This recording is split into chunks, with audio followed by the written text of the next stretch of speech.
Shalom, Haverim, está começando a Hora do Rosh. Bezerra Hashem, Bruhim Abaim, sejam bem-vindos ao podcast mais judaico-messiânico do Brasil, de Israel, do mundo. Prazer, Matitiarro, e com ele, Rosh Shmuel. Shalom, Rosh. Shalom, Matitiarro. Shalom, pessoal. Espero que todo mundo esteja bem. Bezerra Hashem, a gente vai estar aí conversando, assuntos de Torá, assuntos para a vida. Baruch Hashem. Muitos assuntos hoje, né? Com o assunto principal, conversão ao judaísmo messiânico, né? Um assunto bem legal. Vamos explorar esse assunto que também é bem polêmico, né? Muitas pessoas, mestre, quando está em processo de conversão, principalmente no judaísmo messiânico, né, se depara com muitos problemas, né? E a gente está aqui com o propósito de, pelo menos, esclarecer um pouco esse caminho, não? Bezerra de Gamu. Vamos fazer a brachá desse Geffen maravilhoso que a gente tem na mesa? Baruch Hashem. Baruch atah Adonai Eloheinu melech haolam, borei pri Geffen. Amém. Amém. Lechaim. Lechaim. Lechaim a todos. Bom estar com todo mundo. Primeiro podcast, né, que a gente está fazendo aqui. Podcast 01. Bezerra Hashem. Muito bom. Agradecer a Hashem. Começando já com um tema muito bom, né? Esse tema de Giur, de conversão, ele realmente é muito importante para os dias de hoje. Exatamente. Esse tema também para ter um gancho para nós se apresentar, né? Sim. Contar um pouco do nosso processo, nossa caminhada, do judaísmo messiânico, né? Muitos assuntos aqui, né? Então fica até o final para conhecer a história do nosso querido Rosh Shmuel, né? Eu vou contar também um pouquinho a minha história, né?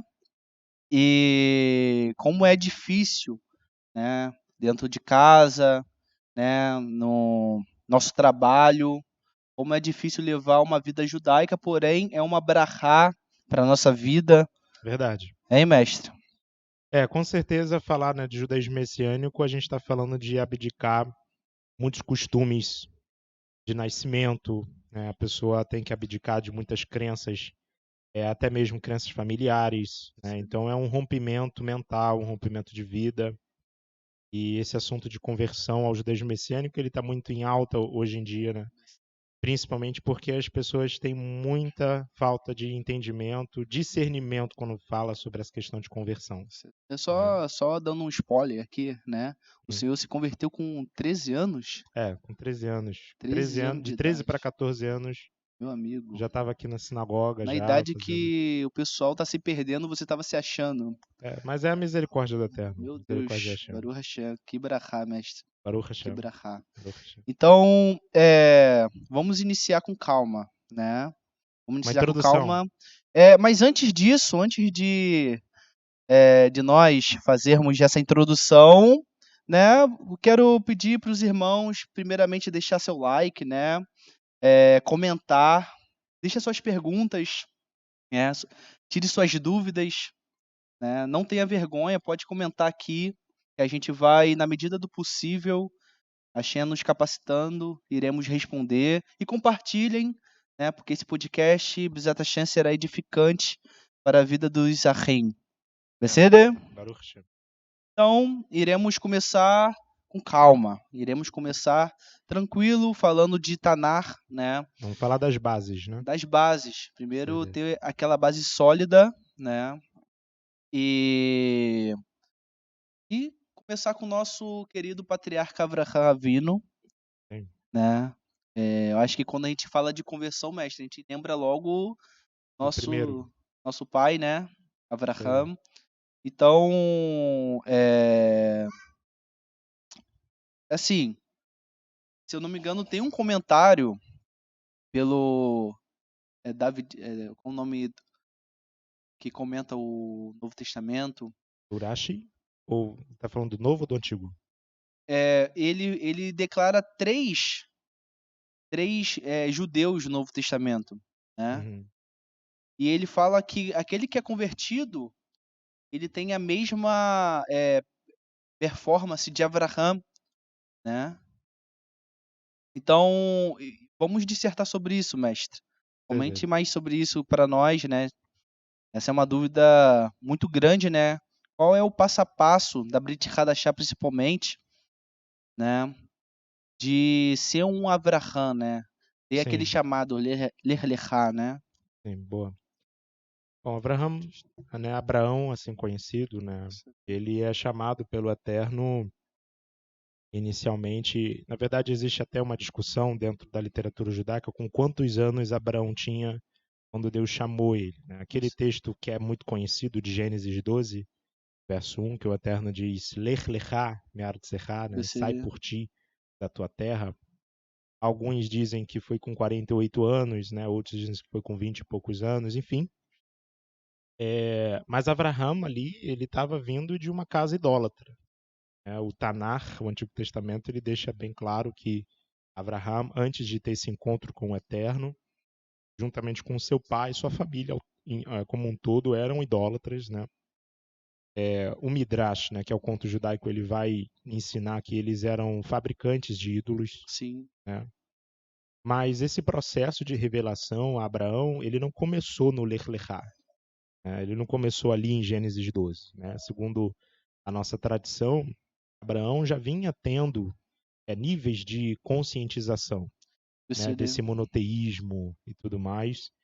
E o Eterno, depois que Abraão alcança esse monoteísmo puro, ou seja, o Eterno é o único Deus nos céus e da terra, debaixo da terra, não tem outro que se iguala a ele, que se compara a ele.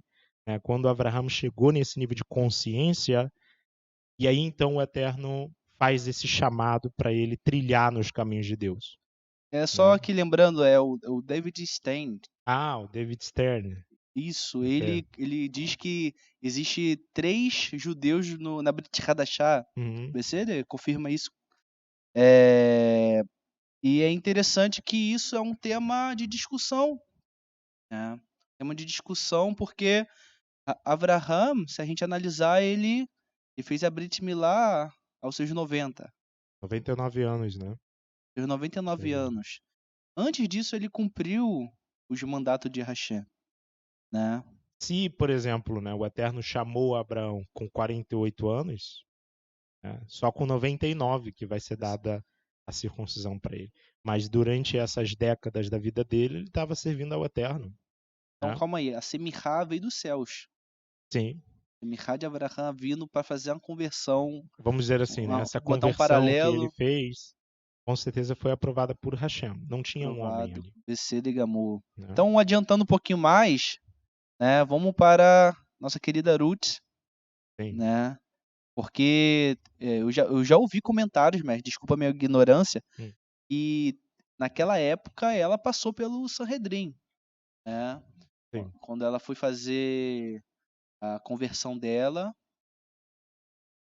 então ela passou pelo Sanhedrin. Então como que era? Porque hoje em dia temos o Bet Din, como fosse a miniatura do Sanhedrin, né? Do Sinédrio. E como que funciona isso? Como que funciona isso, mestre? Na época de Ruth, a gente já tinha a instituição do Sinédrio, né? O Sinédrio já tinha sido instituído. Desde a época de Moisés, né? O Eterno já tinha, pela linguagem da Torá, o Eterno toma o espírito que estava sobre Moshe e distribui para 70. Né? Ali já é a personificação do Sinédrio. E muita gente se confunde, né? Eu já ouvi gente dizendo que o Sinédrio são 70 juízes, 71 juízes, 72 juízes, né? Ninguém chega num consenso. Na verdade, esse número ele é bem claro na Halachá, na lei judaica. São 71 juízes. São 71. Existe um que é o presidente do Sinédrio. Né? Então, quer dizer, Moisés era o presidente do Sinédrio, mais 70. Ao todo, 71. O Sinédrio já existia na época de Ruth. Na época de Ruth. Né?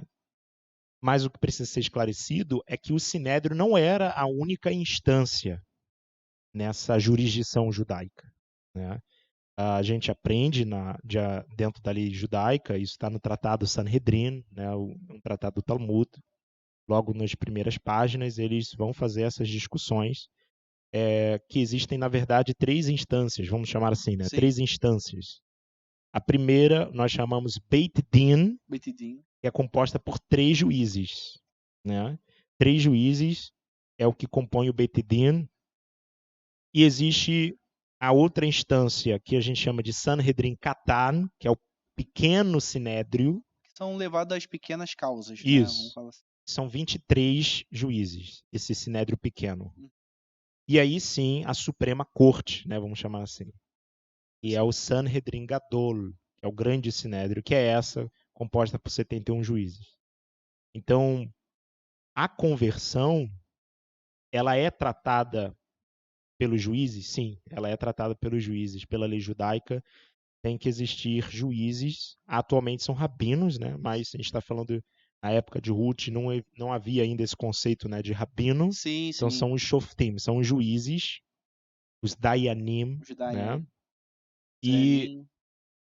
o assunto de conversão naquela época, ele não era resolvido pelo Sinédrio, ele era resolvido pelo Beit Din mesmo. Eram 3 juízes que tinham que atestar que essa pessoa realmente se converteu. Mas lembrando que esse Beit Din tinha ainda a Semichá de Moshe Rabbeinu. Tinha a ordenação de Moisés, né?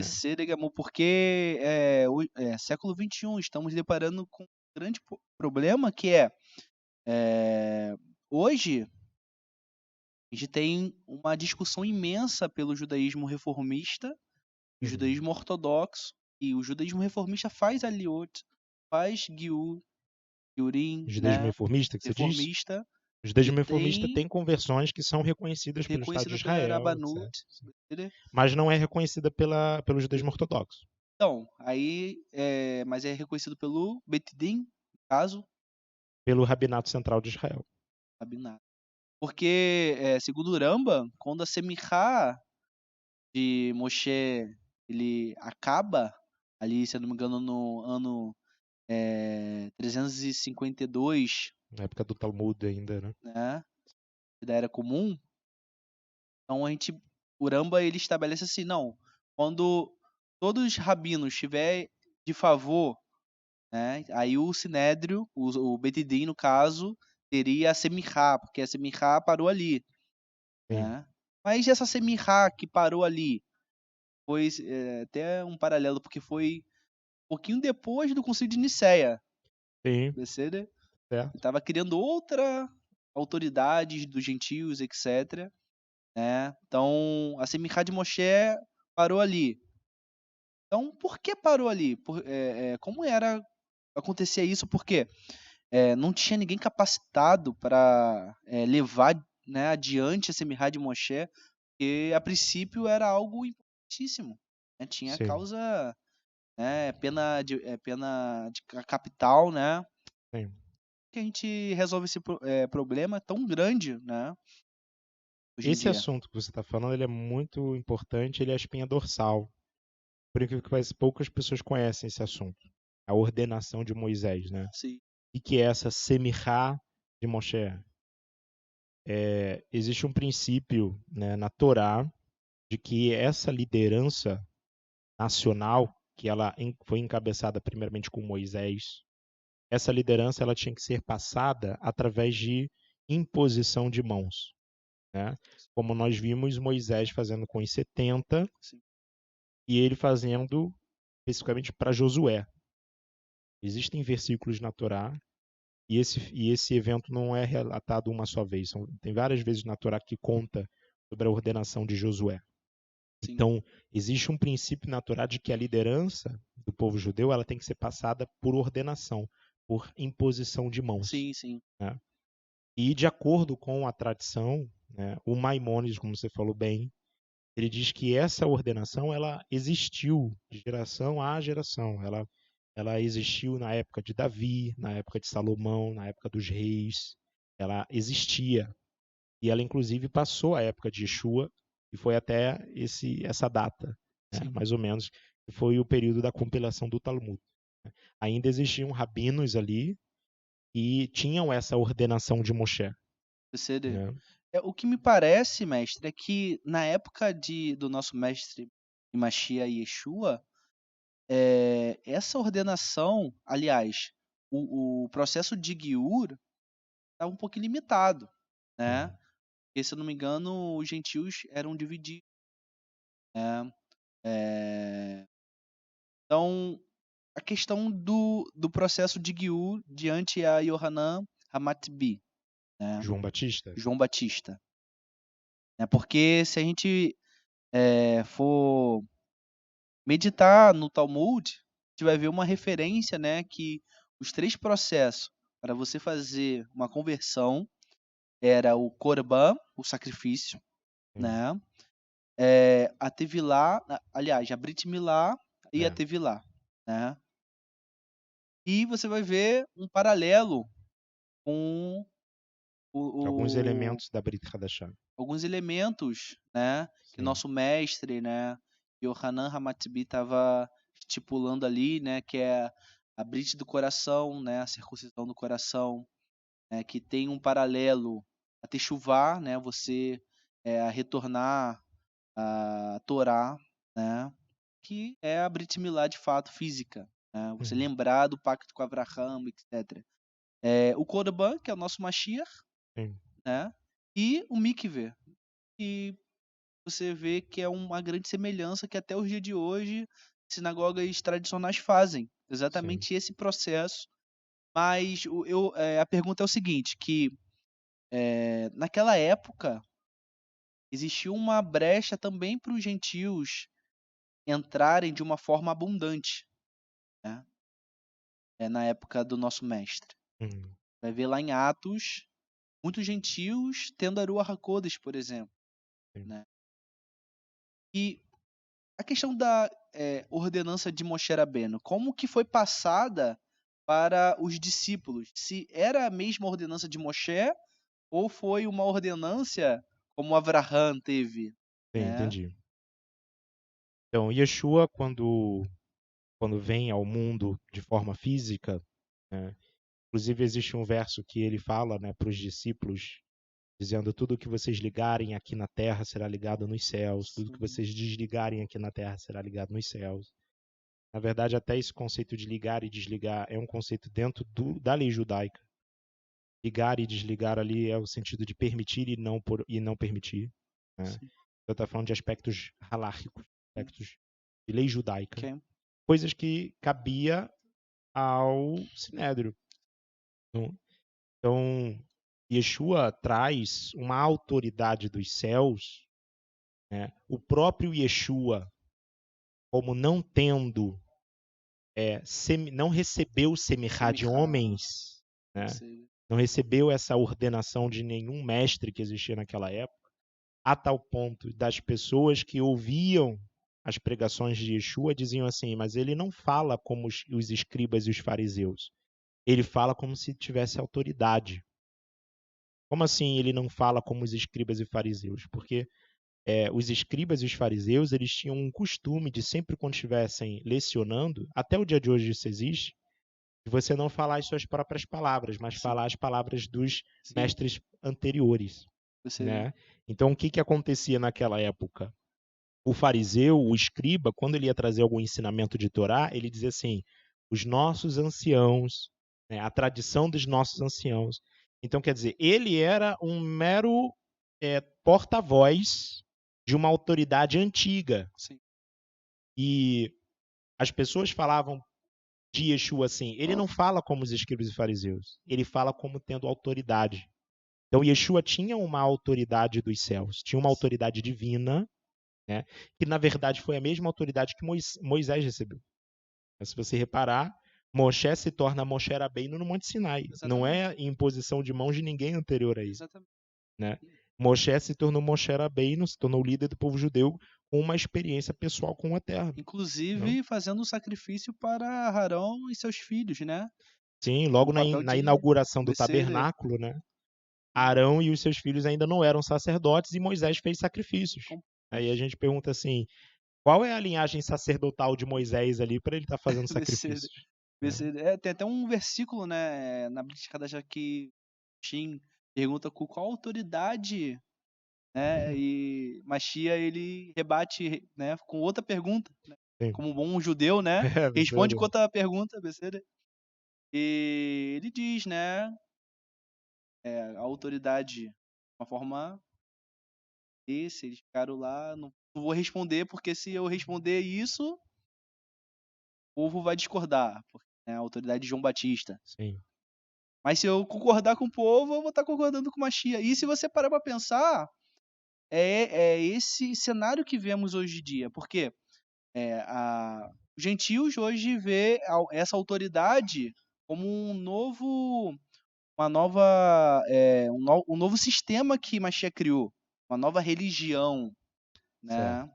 E os judeus não enxergam essa autoridade que ele tem. Como assim? Ele é o rabino, ele é o Mashiach, mas ele Sim. não veio com, como ele fala, né? Teve no nome de vocês, né?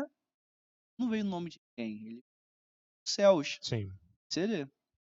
Mas a gente precisa esclarecer que Yeshua tinha essa autoridade dos céus, mas ele deixa muito claro que ele não veio alterar o que está escrito na Torá nem nos profetas. Né? E Chegamos nos muito pontos. do que as tradições que já eram determinação dos sinédrios anteriores, Yeshua confirmou, quando ele diz para os discípulos: tudo o que os escribas e fariseus te disserem, isso fazei. Né? Ele inclusive diz que os fariseus estão sentados na cátedra de Moisés, né? Que é a cadeira de Moisés, e é um símbolo de autoridade. Ele está dizendo: os fariseus têm autoridade. Faça conforme eles falam. Isso. O que quer dizer? Naquela época você tinha muitas linhas judaicas. Sim. Você tinha os saduceus, os essênios, né? Você tinha outros grupos minoritários. O majoritário eram os fariseus.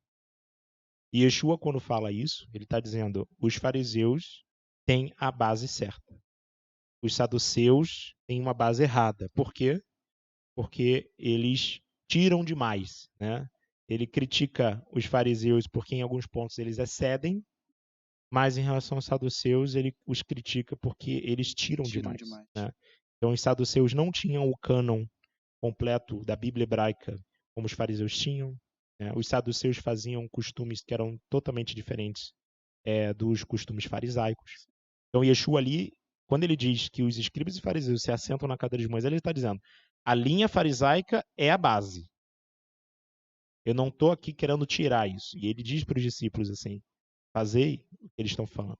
Não façam o que eles estão fazendo, porque eles dizem, mas não estão fazendo o que falam. Mestre. Né? Que na verdade, de certa forma, é uma doença que até os judaísmos ortodoxos hoje em dia têm.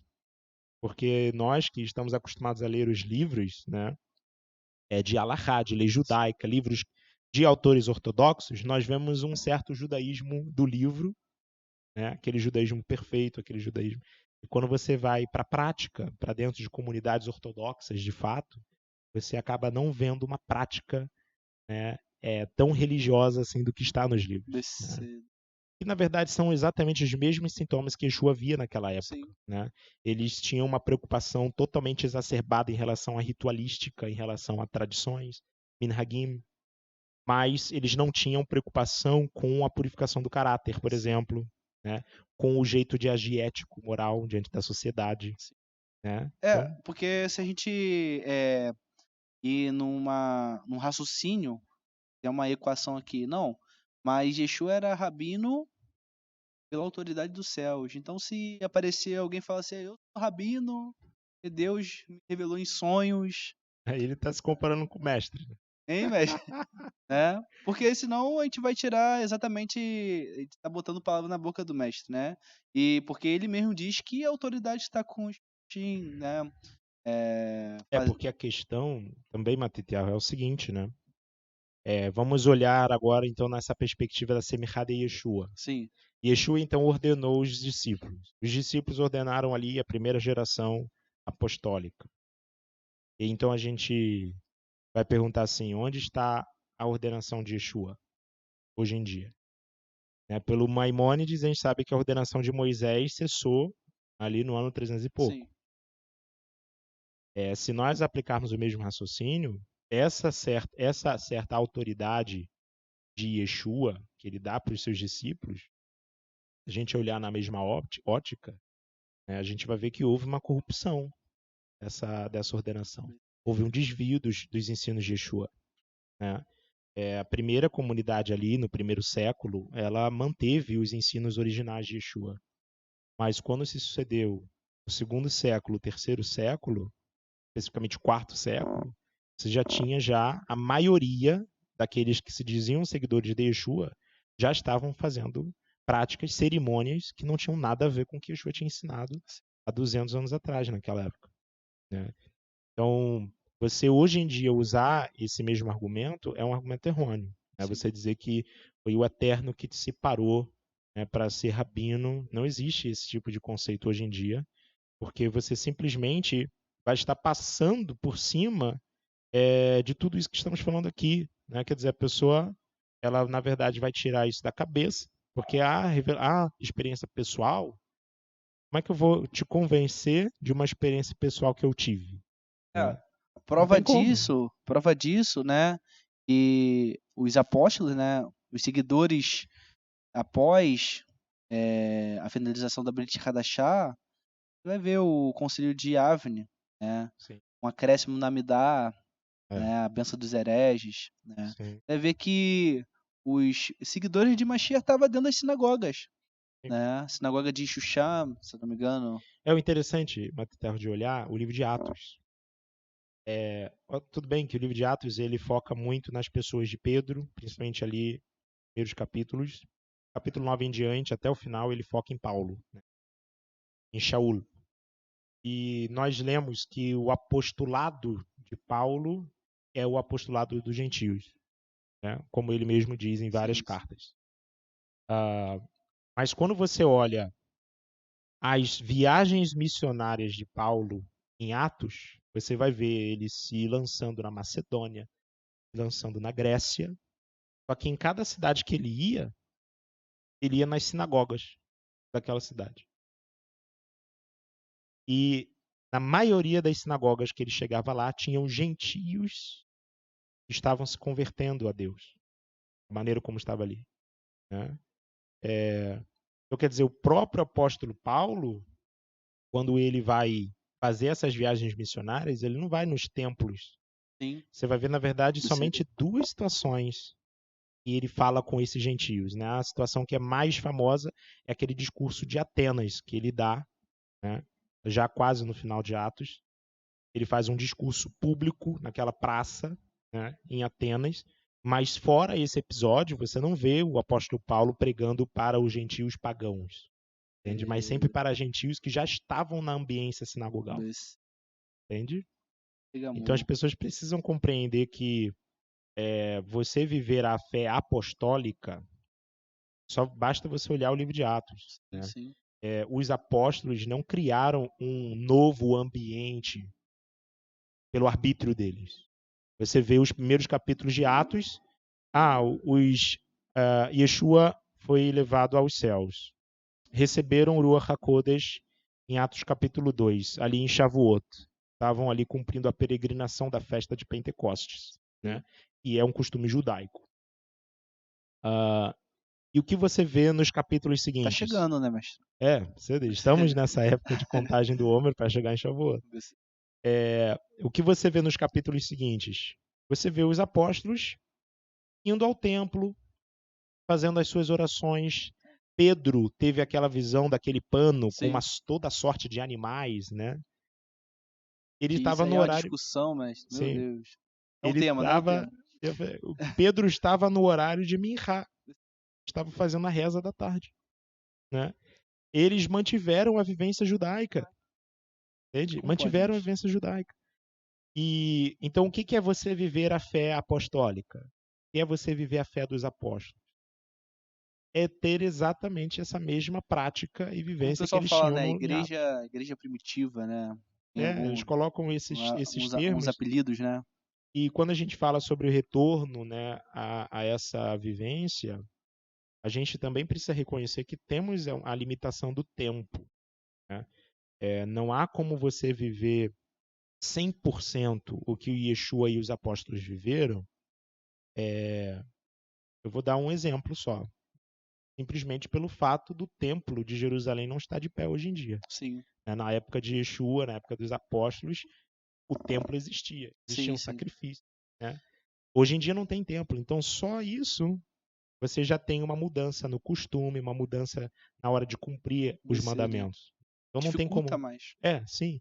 E aí o que acontece? Lá em Deuteronômio 17, o Eterno vai dizer assim: e nós devemos obedecer os juízes que estiverem em nossos dias. Sim. Fala assim: e o juiz que estiver em seus dias, e aquilo que ele determinar, você não pode se desviar nem para a direita nem para a esquerda. Mandamento de Hashem. Entende? Então, a gente tem que olhar para a época que nós estamos vivendo. Né? Qual é o judaísmo que hoje nós estamos vivendo? Esse judaísmo que estamos vivendo, graças a Deus, é um judaísmo que herdou do farisaísmo, e foi exatamente aquela linha que Yeshua disse que eles estavam sentados na cadeira de Moisés.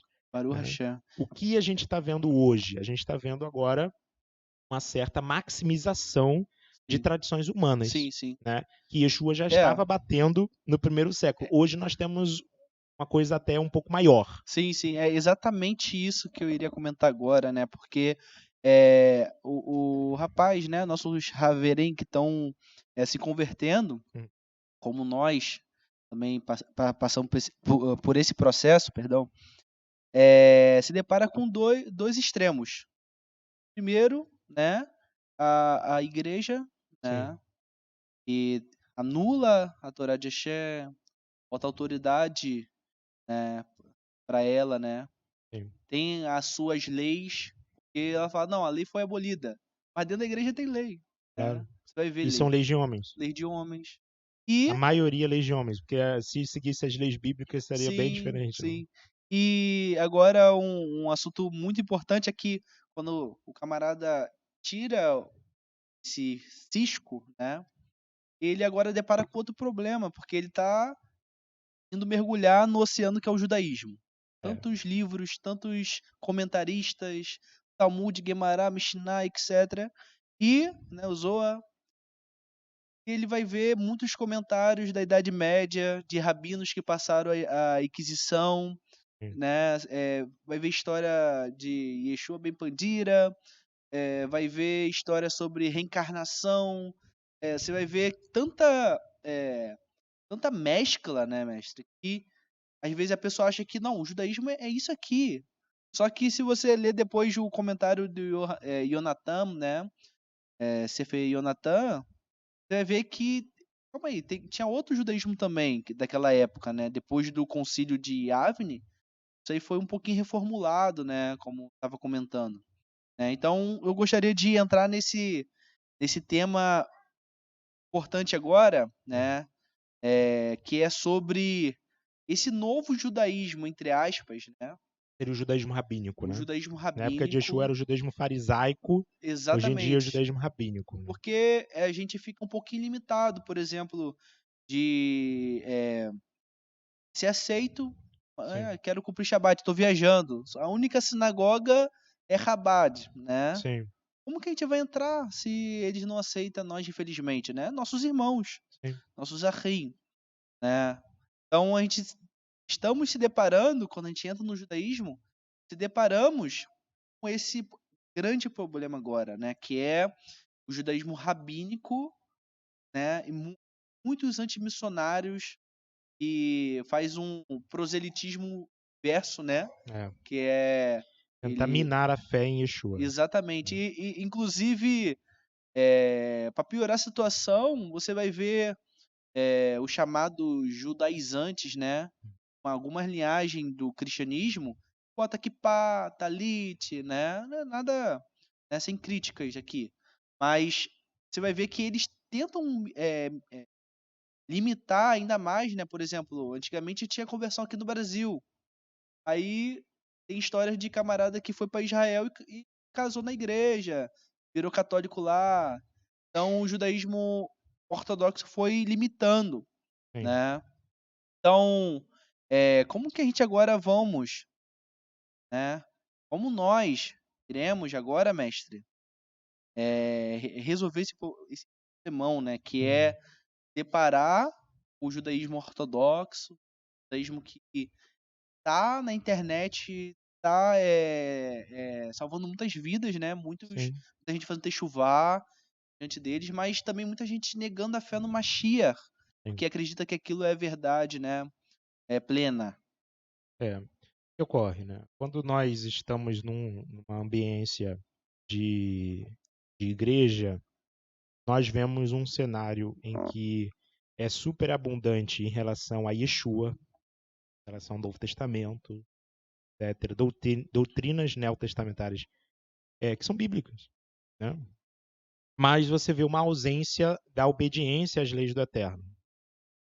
Pelo outro lado, quando você, por esses motivos, você sai dessa ambiência e decide viver a Torá da forma correta, você então vai começar a encontrar um outro grupo, né, que é o judaísmo ortodoxo, em que eles vão ter justo o contrário, né? Eles vão ter, vão ser superabundantes em Torá, em mitzvot.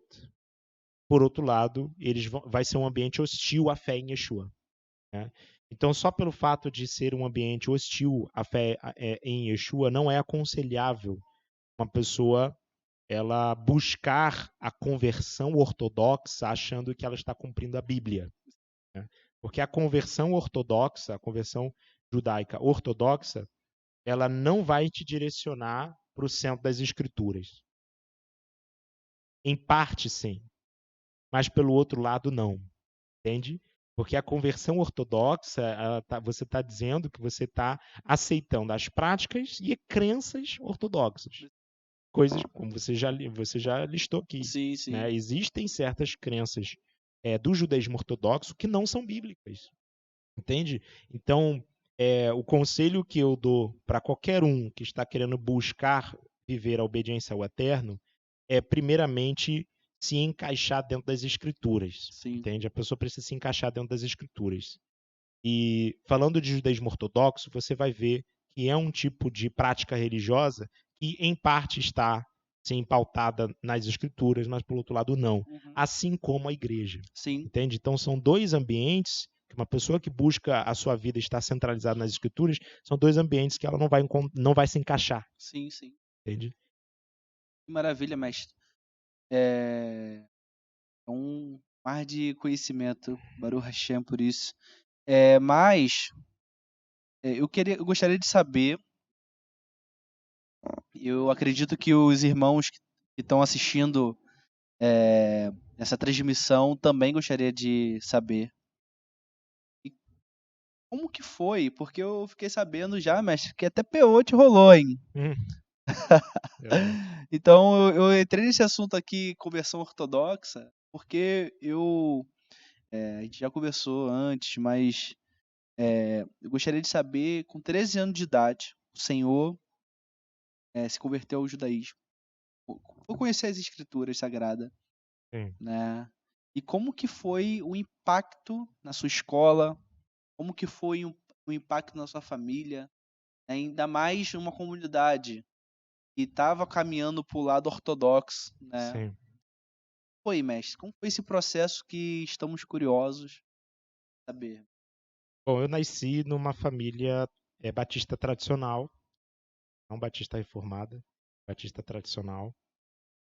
E frequentei a igreja batista com muita assiduidade devido a minha mãe e minha avó são religiosas até o dia de hoje. Com 12 anos de idade, eu decidi aceitar Jesus.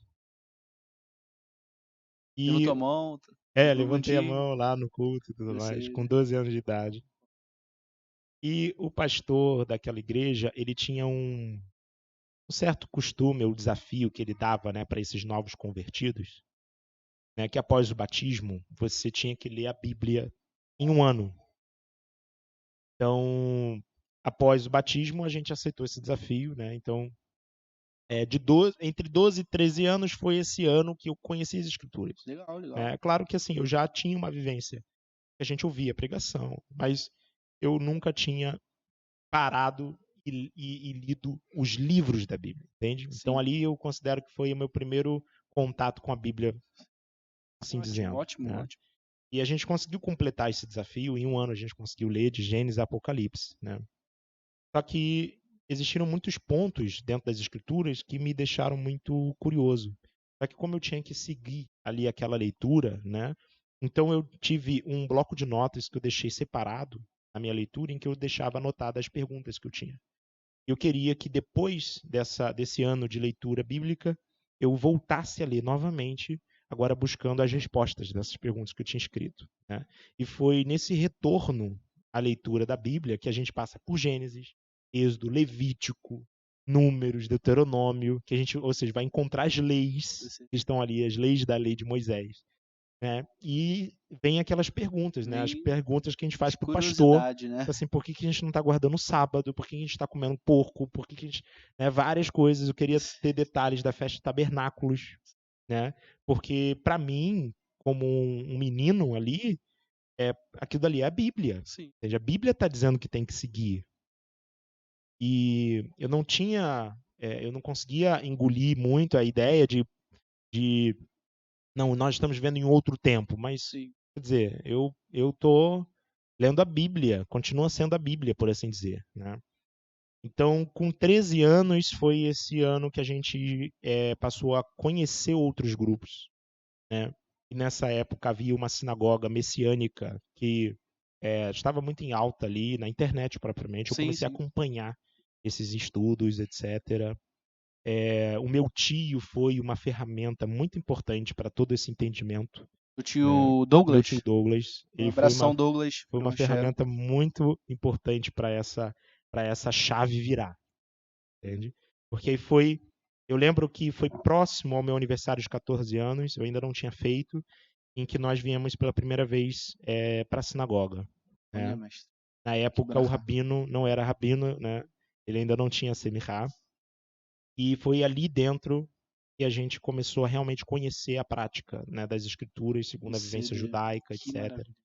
E de lá a gente nunca mais saiu, entende? Buscando crescer em conhecimento, em santidade diante do Eterno todos os dias. Mestre, isso aí sinceramente, esse tema aqui tem que ter uma parte 2. Tem que ter, né? Mestre, tem que ficar aqui umas 4 horas conversando. Eu também tenho, eu quero te conhecer também, Rabi. Mestre. Quero Mestre, saber a tua eu história. vou ser sincero contigo. Você é Itzihatov, eu sou Itzhará. Meu Deus!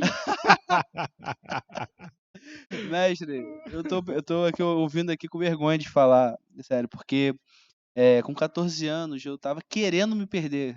Era diferente, né? Porque eu nasci numa família pastor separado. Minha mãe católica. Os meus também são. Né? Você, meu pai, a princípio, até o dia de hoje, ele não crê em nada. Né? Mas meu avô me criou tranquilo, né? Me levava para a igreja católica. Eu tinha um contato, né? De catequese. Mas, infelizmente, esse sistema não apresentava a Bíblia tão clara, né? Como a Igreja Batista. Infelizmente, porque maravilha, né? Essas igrejas tradicionais, batistas, presbiterianas, elas têm um ponto positivo, que é a questão do estudo das escrituras. Sim. Maravilhoso, né? Elas centralizam muito as escrituras. Isso é muito bom. Isso é muito bom. E a Bíblia é a mesma. Exato. Né? E, então, quando eu fiz meus 13, 14 anos, começou aquela fase de adolescente, né? E totalmente uma perdição. Até que eu conheci minha esposa, né? Vou adiantar aqui, não quero contar tantos detalhes assim. Conheci minha esposa, eu lembro que quando eu conheci ela, eu tava com sonho de ser rapper. Eu era artista, slackline, um alargador de quase 30 milímetros. Então, eu conheci minha esposa, ela me conheceu assim. Venha como estás. Ela me conheceu.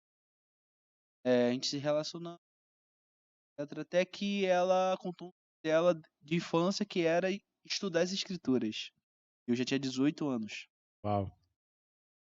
Falei, vamos lá, porque eu sempre gostei de cultura, sempre gostei de ler as culturas de outros povos, né? E eu achava que antes eu via as escrituras como uma religião, não tinha cultura ali. E quando eu comecei a ler, por curiosidade, eu vi que tinha Israel. Israel, local. Aí comecei a ligar, pô, calma aí. Tem cultura aqui. Tá falando de um povo aqui. Sim. E esse povo existe ainda. Esse povo existe. Só que a gente não conseguiu não conseguiu sair do Êxodo. Porque quando a gente chegou em Levítico, era muita pergunta.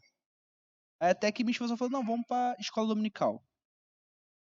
E falei, cara, não quero ir, bati pé, não quero ir. Aí ela foi, aí eu fui correndo atrás dela. Ok, fui correndo atrás dela.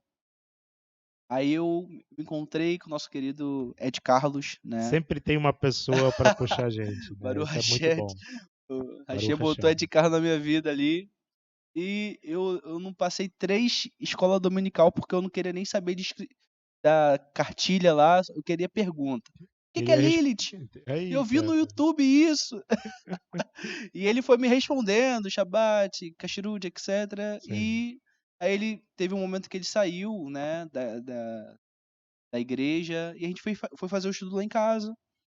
E no Shabbat, né? Aí estudamos a Torá, as escrituras, o Tanar, a Brit Hadashah, sem maquiagem. Uau. Então ele falava, a história dele é bem interessante também, quando ele vier participação aqui do nosso podcast, ele vai contar um pouquinho. Boa conversa. E até que Baruch Hashem, eu tinha medo de vir aqui na sinagoga na época. Por quê? Eu ficava meio apreensivo, o hebraico, ficar um pouquinho. Eu acho que isso é um grande desafio que todos os irmãos que estão se convertendo têm. Porque fica apreensivo, tipo, eu tava na igreja, agora como que vai ser? Como que vai ser a aceitação, né? Por isso que a gente organizou esse podcast aqui, porque você tem 10 anos, eu tenho fazer 4 anos de conversa, né? E é muito recente ainda tem assuntos que ainda tá no forno, né? Que minha família ainda pergunta, etc. Ainda não tá maduro ainda 100%. Mesmo tendo um lar judaico com mezuzot, tzitziot, filho com Brit Milá, mas ainda tem muitos assuntos para botar em pauta, né? Sim. E eu, sinceramente, mestre, vamos ser breve nesse podcast, BCD. Certo. Esse podcast foi mais como uma apresentação. Bom. Gostaríamos muito estopim, de... né? BCD. Tem que chutar a bola pela primeira vez. Ser como o príncipe de Judá, né? Botar o pé no Yansuf. Tá certo. Pro mar se abrir. Então, meus queridos, gostaria de falar com vocês, né? Estamos encerrando aqui nosso podcast, A Hora do Rosh. Muito boa conversa. Então, domingo, 8 horas da noite. Todo domingo, né? Todos os domingos, né? E o assunto principal de domingo que vem é Yeshua era fariseu. Um assunto muito bom. É quase uma continuação do que a gente falou aqui. É quase uma continuação. A gente vai tentar seguir esse raciocínio, porque qualquer probleminha, a gente vai postergar o assunto. E Shavuot Tov para todos. Uma ótima semana para todos. Brizat Hashem. Que Hashem possa abençoar vocês. Beshem Yeshua HaMashiach Shelanu. Amém. Amém e amém.